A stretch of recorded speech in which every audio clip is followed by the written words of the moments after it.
So we got a really good email in the Tilehurst End inbox, and it came from a gentleman called Andy Broad.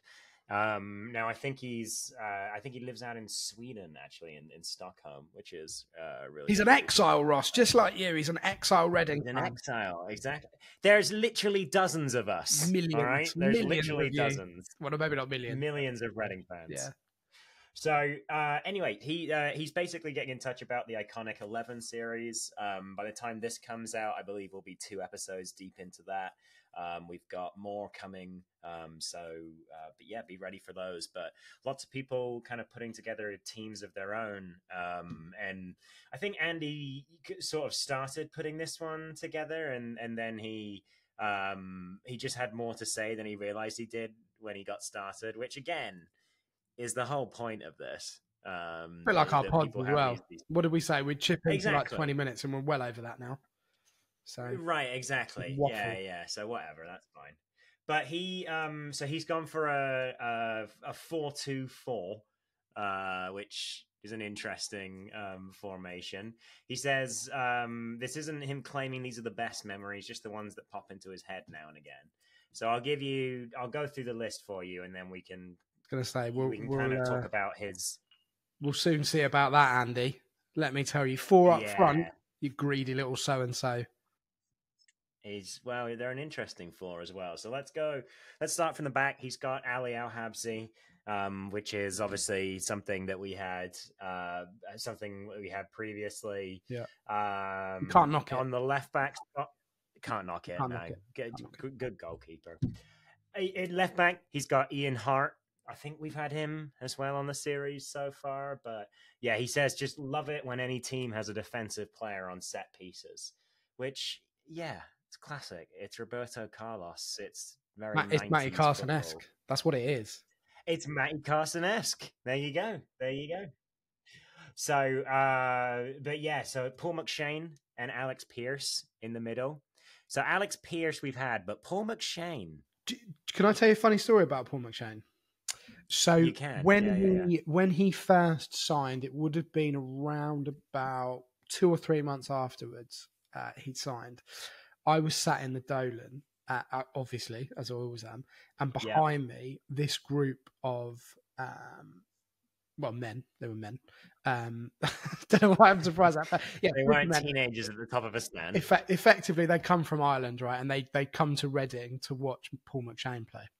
And it was really funny because every time he touched the ball or didn't touch the ball, they would just shout, "Go on, McShane," in Irish accents. And it was hilarious. For 90 minutes, it was just... And you knew it was coming, but you still laughed when it did.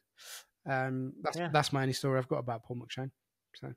No, I like that. That's very good. He says Paul McShane went downhill very quickly, but on his day, a good centre-back and a proper captain, which I think I agree with. I think he was captain for Reading for a bit, right? And he was captain for Hull maybe as well. So, yeah, definitely. He might have been captain of United Youth, potentially, as well. That's where he came from originally. So, but he went back, didn't he? He went back to Man United. I thought he was playing for their under-21s or something, weirdly. Oh, I thought that was Tom Huddleston, but you could be right about Paul McShane as well. But he was all right. I liked that. I liked him as a player. I thought he was all right. I thought he was okay. Well, he says also he's got memories of him popping up with late winners, Brighton and Wolves being 2 that spring to mind. But he says he scored unique finishes in the old high-vis kit. He's very much a high-vis kit era player to me, Paul McShane. So that's great. And then he's got Alex Pearce, which we've talked about, and Alex Pearce doing the most awkward step over ever, which I think we talked about with Ryan, which is good. So when we get to episode 3, you'll be able to hear about Alex Pearce. And then right back, I think you've got something to say about this one, Stephen Kelly, which is an interesting choice. I mean, he's not even the best Stephen or Kelly to play for Reading, or even be connected with Reading, to be honest, in my opinion. Yeah. You know, you'd pick Stephen Hunt, possibly even Stephen Quinn, Kelly Chambers, manager of the women's team, Liam Kelly. Yeah. You know, so he's well down. Of all the right backs, and he's chosen Stephen Kelly. I'm just in my head. I'm just thinking, right, Murty, Gunter. I can't remember where Nathan Aki played for us. I can't remember if he was right back or centre back when he was on us on loan. Who else could you have at right back? Sean Cummings, for God's sake. You wouldn't pick Stephen Kelly over it, would you? That's a great choice. Sean Cummings. Well, hang on. Let's give him his flowers just for 1 minute. He joined Reading in January during the last Premier League season. I'm not going to read out the date on which he joined, so it'll just make you sad, Reading fans, for how long ago that last January window in the Premier League was. He'd been playing for Fulham for a little while. He played in their win against Juventus when they went on that weird Europa League sort of thing. Wasn't he? Oh no, sorry, I thought he was Welsh. No, he played for Ireland. He played for. He was in the same team as Paul McShane, wasn't he? Irish team. Yeah, I think you're right. Yeah, but apparently he said, regardless of what happens, I've made the best. Coming here is the best decision I've made in football. Who said that? Andy or Stephen Kelly?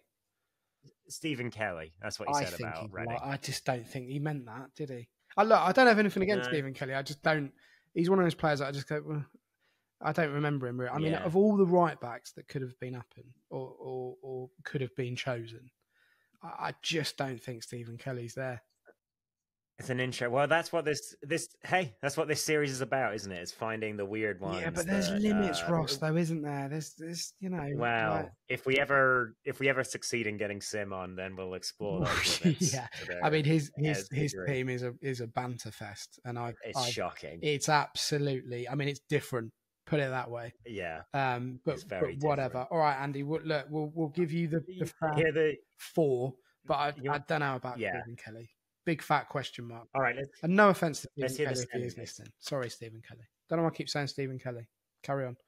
Yeah. Just it's an odd one. All right, centre mids, only 2 of them. Oh, the midfielders, sorry, only 2 of them. Both of them are quite good though. He's got Ollie Norwood. Talks about the 5-1 against Ipswich. Orlando Sarr with the hat trick, and then he uses our term shit pinger to refer to the long hit of his. That was a great night actually. That game against Ipswich, we were a good team at that point. Very good team. Ollie Norwood. He says something quite funny. Yeah, go on. In that next bit, Andy does. He says, felt from that moment we could be on for a proper season. We finished 17th. We all did though. It was a Friday night.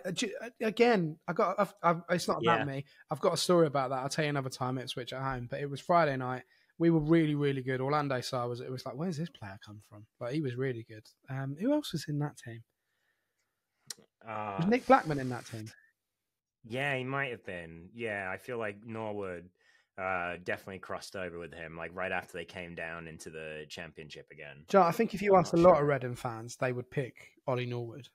He's high up on my list. He was, and he obviously went on to have a pretty decent career after us as well. Just been released by Sheffield United, I think. Actually, I don't think he's staying there next season. But he'd been there for a long time. He was a nice player. Yeah, totally agree. His other sentiment is Alex Fernandez, which is a great choice. And I think we can say he reached out to the Towerhurst end in January when the protests were going He loves on. us. Alex Fernandez loves the Towerhurst end. So he loves Reading, and he's a good lad. No, I think he does. Yeah. Okay, all right, fair enough. Yeah, I mean he is one of. Would you say he's a cult hero, Ross? I probably would. I think so. He's a ginger Spaniard, and that always makes you very interesting to me. That is true. That you can't debate that. Yeah, you can't.